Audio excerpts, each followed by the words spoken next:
ये कहानी शुरू होती है एक झगड़े से। मसला ये था कि निकिता और माया के पिता सूर्यांश की माली हालत बहुत अच्छी नहीं थी और ये बात इनकी माँ नमिता को भाती नहीं थी। असल में नमिता एक बड़े बाप की बेटी थी, लेकिन उसे सूर्यांश से प्यार हो गया तो उसने सूर्यांश से शादी कर ली। लेकिन जब सूर्यांश उसकी ख्वाहिशें पूरी नहीं कर पाया तो हर दिन उनके बीच झगड़े होने लगे और कहा सुनी जब हद से गुजर गई तो नमिता अपनी छोटी बेटी निकिता को लेकर अपने मायके चली गई, जबकि बड़ी बेटी माया सूर्यांश के पास रह गई। रिश्ता इस कदर बिगड़ा कि दोनों ने इसके बाद कभी एक दूसरे की तरफ पलटकर नहीं देखा। हालांकि किस्मत ने दोनों बहनों के बीच दूरियां नहीं रखी। दोनों बहनें बड़ी होकर एक ही कॉलेज में पढ़ने लगी। और फिर एक दिन, माया तूने कल वाला असाइनमेंट पूरा कर लिया? हाँ, वो तो मैंने घर जाते ही पूरा कर लिया था। क्यों, तूने नहीं किया क्या? अरे कहाँ यार, कल मम्मी ने किटी पार्टी रखी थी घर पर, तो बस उसी में मैं लग गई। पहले डांस, फिर बढ़िया सा डिनर और फिर सबकी चुगलियाँ। बस इसी में पूरा टाइम निकल गया। सही है यार। अच्छा सुन, मम्मी कैसी है? मस्त है। क्यों, क्या हुआ?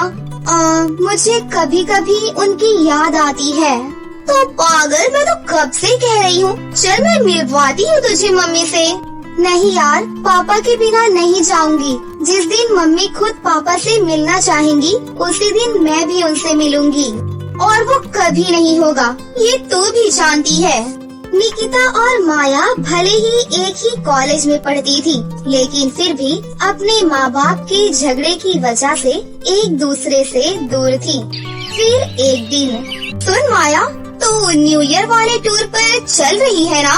वो मुंबई वाला टूर? हाँ, वही। नहीं, तू चली जा, मैं नहीं जा पाऊंगी। अरे पर क्यों? वहाँ चलकर शाहरुख का सलमान का घर देखेंगे ना, और क्या पता उनका ऑटोग्राफ भी मिल जाए। अरे यार, पर कॉलेज वाले बहुत पैसे मांग रहे हैं उस टूर के। बहुत कहा पागल, सिर्फ 14,000 ही तो मांग रहे हैं। अब 3 दिनों का टूर है तो इतना खर्चा तो होगा ही ना। तुझे पता है पापा कभी हाँ नहीं बोलेंगे। अच्छा सुन ना, तू एक काम कर, तू पापा को बोल कि सिर्फ 3,000 लग रही है, तब तो वो मान जाएंगे ना। अच्छा, और बाकी के 11,000 कौन देगा? अरे मैं मम्मी से बोलकर। हरगिज नहीं, मैं पापा से झूठ नहीं बोलूंगी, समझी ना? अरे पर वो तेरी भी तो मम्मी है ना? हाँ, पर क्या वो कभी मुझसे मिलने आई? उन्हें मेरी परवाह है क्या? और तू चाहती है कि मैं उनसे पैसे लेकर घूमने जाऊँ? माया की ये बात सुनकर निकिता चुप हो गई। सच भी यही था कि निकिता अब सूर्यांश और माया को भूल ही गई थी, और फिर धीरे धीरे उसके घमंड की छाप निकिता में भी दिखने लगी। अब वो माया से ज्यादा बात नहीं करती थी। इस बात को माया भी नोटिस कर रही थी, पर उसने कुछ नहीं कहा। फिर एक दिन, अच्छा माया, तूने मास्टर्स के लिए क्या सोचा है? सोचना क्या है, अपने कॉलेज से ही करूँगी। अच्छा, पर मैंने कुछ और सोचा है। मम्मी सही कहती हैं, ये कॉलेज मेरे स्टैंडर्ड का ही नहीं है। यहाँ के टीचर्स और स्टूडेंट्स सब एकदम फटीचर टाइप के हैं। पर अभी तक तो सब ठीक था, फिर अचानक नहीं, ये मेरे दिमाग में बहुत पहले से चल रहा था। ग्रेजुएशन बीच में नहीं छोड़ सकती थी ना, लेकिन अब मास्टर्स तो मैं किसी अच्छे और महंगे कॉलेज से ही करूँगी। माया समझ रही थी कि निकिता जानबूझकर उसे नीचा दिखाने के लिए ये सब कुछ बोल रही थी। माया को लगा कि अब निकिता भी उससे दूर हो जाएगी, लेकिन किस्मत का खेल अभी बाकी था। जब निकिता और माया बात कर ही रहे थे, ठीक उसी वक्त एक हैंडसम लड़का उनके पास आया, जो एक महंगी गाड़ी से उतरा। हाय निकिता। ओह हाय अजय, कैसे हो तुम यहाँ कैसे? मैं हेमंत सर से मिलने आया था। वो बचपन में मेरे ट्यूशन टीचर थे, तो जब भी मैं यहाँ आता हूँ तो उनके पैर छूने जरूर आ जाता हूँ। अजय की बात सुनकर माया को बहुत अच्छा लगा। मगर निकिता को अजय की बात बड़ी अजीब सी लगी। व्हाट रबिश यार, तू उनके पैर क्यों छूता है? तूने ट्यूशन फीस नहीं दी थी क्या उन्हें? ऐसी बात नहीं है, चल छोड़ना। वैसे ये कौन है? ओ ये माया है, मेरी बेस्ट फ्रेंड। निकिता की बात माया को बहुत बुरी लगी, पर वो चुप खड़ी रही। और फिर माया, ये अजय है, मिस्टर चोपड़ा का एक लौता बेटा। हमारी फैक्ट्री का सारा रॉ मटेरियल इन्हीं के यहाँ से सप्लाई होता है। Okay, hello, nice to meet you. Same here. Ajay को माया की सादगी पहली ही नजर में भा गई। माया को भी अजय के संस्कार बहुत अच्छे लगे।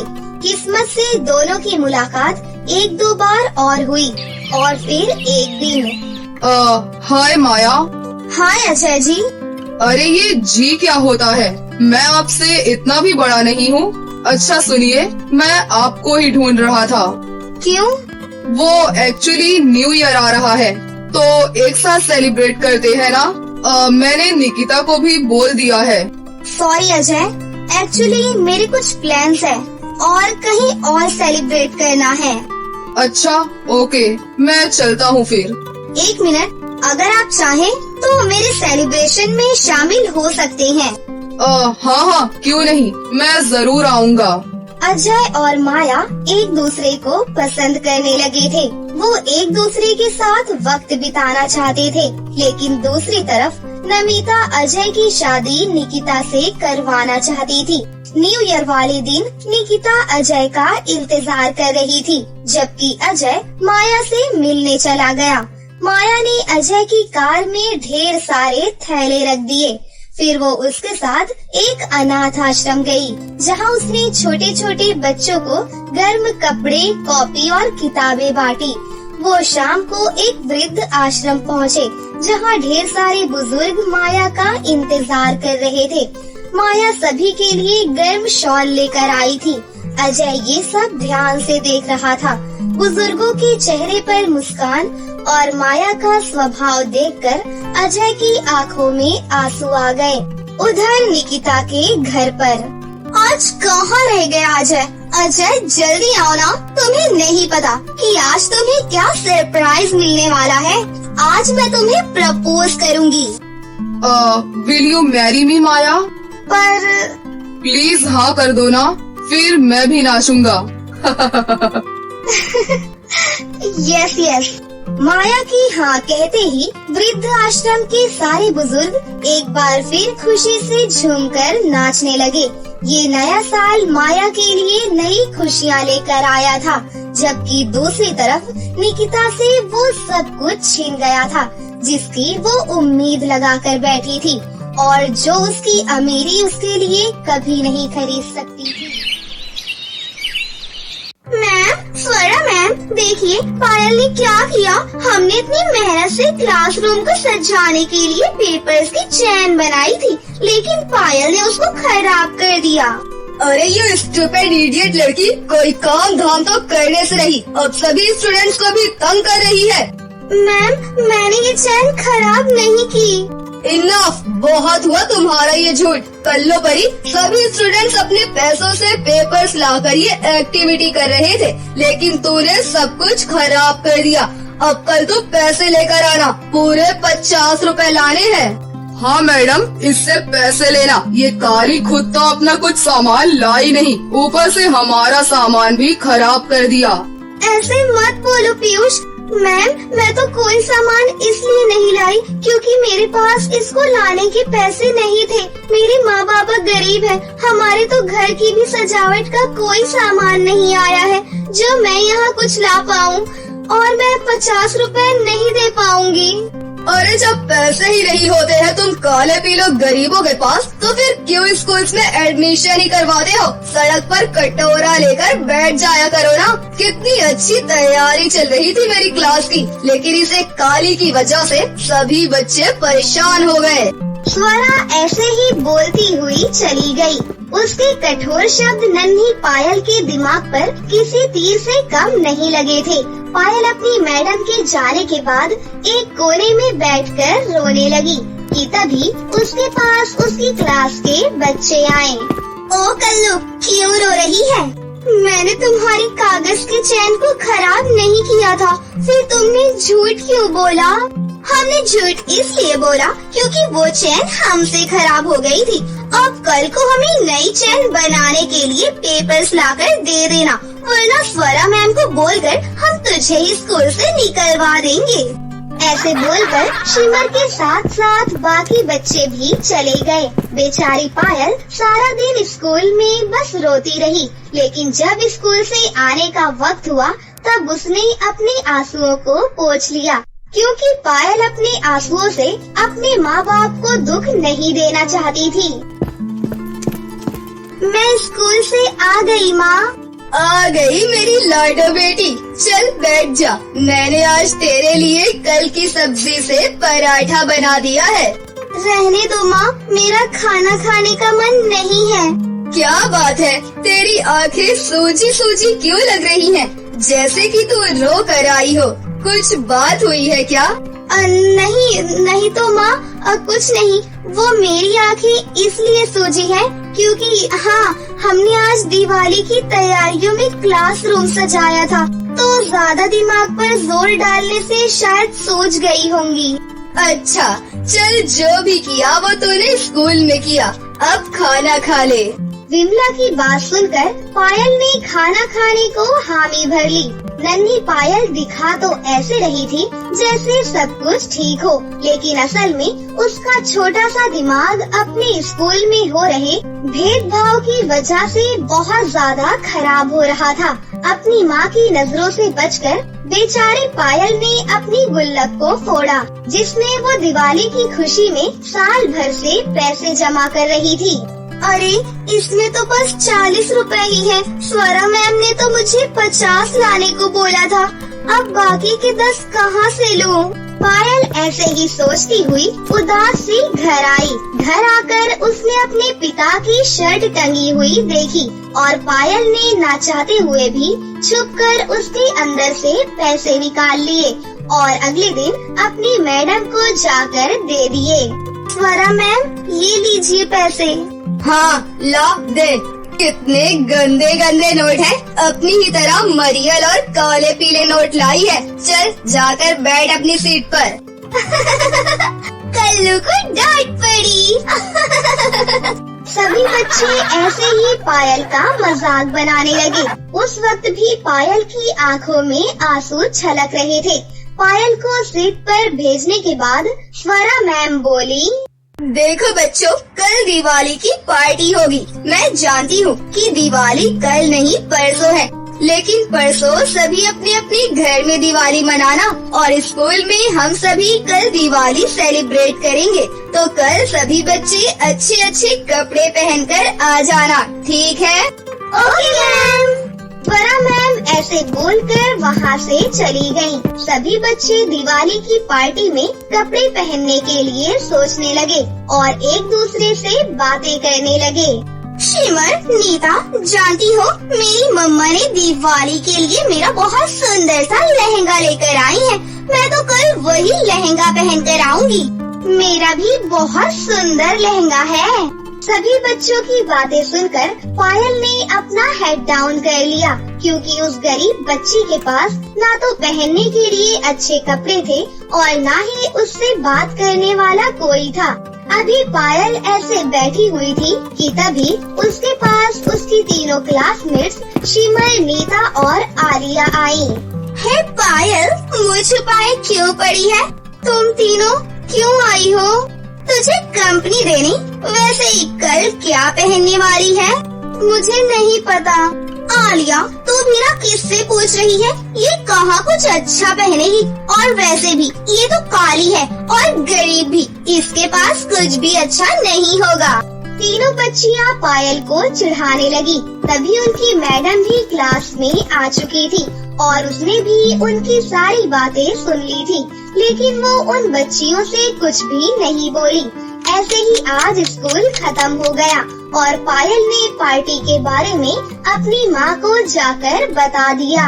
मुझ मनहूस का काम तो अब भी नहीं चला है जो मैं अपनी बेटी और पत्नी को कुछ अच्छा ला कर दूँ।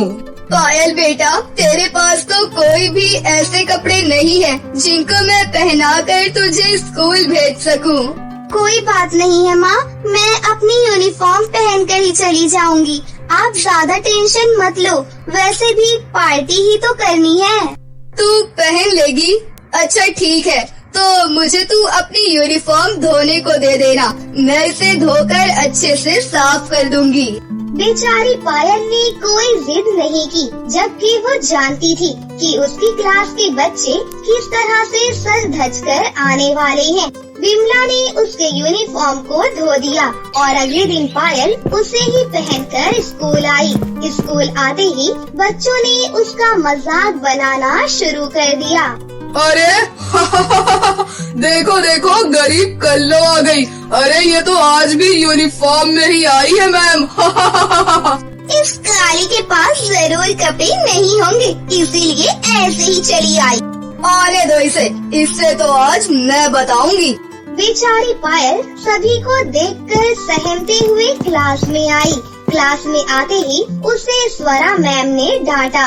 क्यों रे काली कलूटी, तेरे पास अगर कपड़े नहीं थे तो तेरा यहाँ आना जरूरी था क्या? अपने घर में नहीं रह गया तुझसे? सभी क्लासेस में इतने अच्छे अच्छे सुंदर बच्चे हैं, मेरी क्लास में ही तुझ ग्रहण को लगना था। चल अब आ गई है तो बैठ अपनी जगह पर। पायल कुछ भी नहीं बोली और स्वरा ने उसे बेवजह खूब डांटा। बच्चों ने भी उसका मजाक बनाया। फिर ऐसे ही पार्टी शुरू हुई और क्लास में केक काटा गया। स्वरा ने सभी बच्चों को बराबर केक दिया, लेकिन उसने पायल को बहुत कम केक दिया, वो भी मुंह बनाकर। ऐसा मत सोचना कि ये केक तुझे खुशी से दे रही हूँ, समझी? बल्कि इसको मेरा एहसान समझना। स्वरा की बातों से पायल की आंखें भर आईं। फिर ऐसे ही सभी बच्चे डांस करने लगे, जिसमें स्वरा मैम ने पायल को हिस्सा नहीं लेने दिया। बेचारी गरीब बच्ची की दिवाली ऐसे ही थी, जहां अमीर बच्चे खूब खुशी से नाचते और गाते हुए त्योहार मना रहे थे, वही पायल बस उदास बैठी थी। नाच गाने के बाद स्वरा को पायल के ऊपर किए गए इतने भेदभाव और अत्याचारों से भी मन नहीं भरा। उसने अंत में पायल को अपने पास बुलाया और भरी क्लास के सामने उसकी बेइज्जती करने लगी। देखो बच्चों, ये है तुम्हारी क्लासमेट पायल। जरा इसकी शक्ल और हालत तो देखो, कहीं से लगती है कि ये तुम्हारे साथ ही पढ़ती होगी। आ गई बेशर्मों की तरह मुंह उठाकर। अरे जब औकात ही नहीं है स्कूल में रूल्स को फॉलो करने की, तो पढ़ने ही क्यों आते हो? स्वरा के अब इतनी हद करने के बाद पायल की आंखों से आंसुओं का झरझर झरना बहने लगा, लेकिन स्वरा बाज नहीं आ रही थी। वो उसकी बेइज्जती किए जा रही थी कि तभी क्लासरूम में प्रिंसिपल रानी देवी आ गई और वो स्वरा को एक थप्पड़ लगाकर बोली, यू स्टूपिड इडियट टीचर, ये क्या हरकत थी? तुम बच्चों से ऐसा बिहेव करती हो? गेट लॉस्ट, निकल जाओ मेरे स्कूल से और आइंदा मुझे अपनी शक्ल भी मत दिखाना। मैम ऐसा मत कीजिए मैम। इस छोटी सी बच्ची को तुम इस तरह से टॉर्चर कर रही हो, इसके छोटे से दिमाग पर क्या बीतेगी? मैं क्यों तुम्हें ये समझा रही हूँ? निकलो मेरे स्कूल से जानवर। रानी देवी ने स्वरा को स्कूल से निकाल दिया। सारी क्लास इन सब के बाद शांत बैठी हुई थी। रानी देवी ने बच्चों को समझाया, देखो बच्चों, अमीर गरीब जैसा कुछ नहीं होता। दिवाली सभी का त्योहार होता है और अमीर गरीब की रेखा से कहीं ज्यादा बड़ा होता है। अच्छा इंसान बनने के लिए हमें दिखने से या पैसे से अमीर नहीं होना होता, बल्कि अपनी अंदरूनी सुंदरता को बढ़ाना होता है। पायल भी तुम्हारी ही तरह है मेरे प्यारे बच्चों, इसलिए तुम्हें उससे भेदभाव नहीं करना चाहिए। रानी देवी ने बहुत देर बच्चों को समझाया। सभी बच्चों की बात समझ में आ गई और उन्होंने पायल से माफी मांगी। पायल को इस दिवाली भेदभाव से छुटकारा मिला। वो बड़ी खुशी खुशी अपने घर आ गई और अपने परिवार के साथ गरीब सही अपनी हैसियत के मुताबिक पायल ने दिवाली मनाई और सब कुछ ठीक हो गया।